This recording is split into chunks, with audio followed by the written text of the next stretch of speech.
At the height of the flood control controversy at sa kainitan po ng usapin na ginagawa sa Senado kaugnay sa maanumalyang flood control projects, mga kaibigan.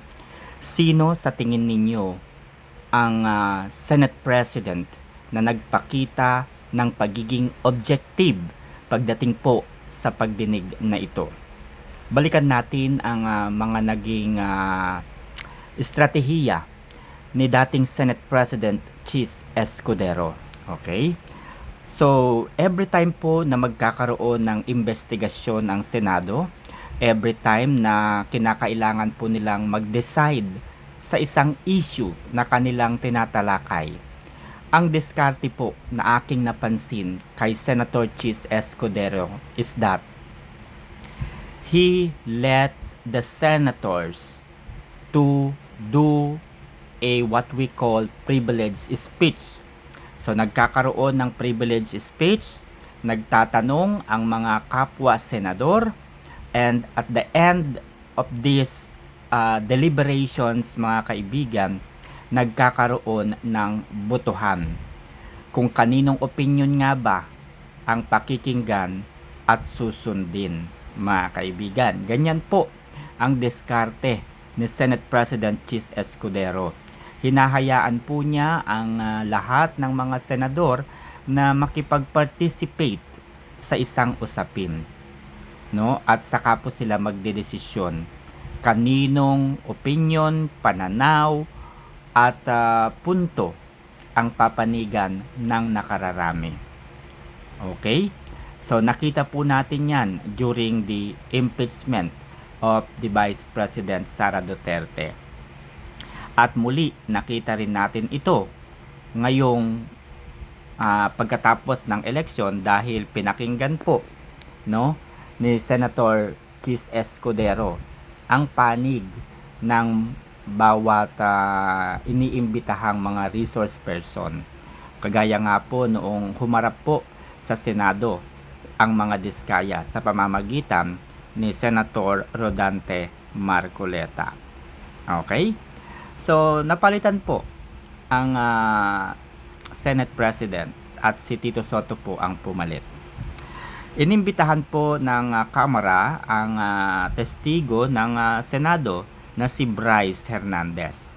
Nauna na pong ikinanta ni Bryce Hernandez ang ilan sa mga taong involved sa flood control scam na ito.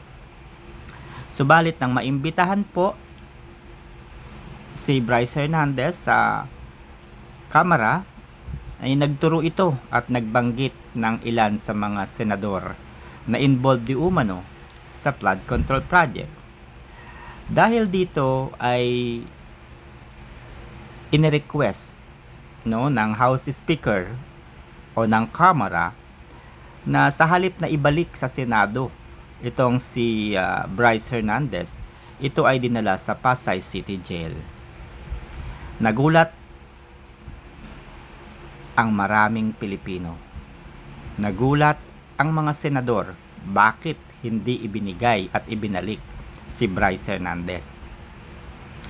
Nagkaroon po ng interpellations kaugnay dito at nalaman natin na ang nagdesisyon po ay mag-isa lamang na nagdesisyon, si Senate President Tito Soto. Hindi po niya kinonsulta ang mga ibang senador, no? Tanging dalawa lamang sila ang nakakaalam ng deputy. So, sa tingin ninyo mga kaibigan, sino ang nagpakita ng pagiging patas, pagiging objective pagdating sa mga usaping ito? Alright? So, kailangan po natin ng isang matalinong opinion, isang mahusay na paliwanag para maintindihan po ng marami. Kailangan po nating makipag-participate sa mga isyung kagaya po nito, dahil kung hindi po tayo makikipag-participate, makikinig lamang tayo, manonood lamang tayo, pakikinggan lamang natin ang opinion ng mga napapanood natin sa Senado, sa Kongreso, sa mainstream media, ganyan, ay mawawalan po tayo ng boses. Kung ano po ang gawin nila sa Pilipinas, susunod na lamang po tayo.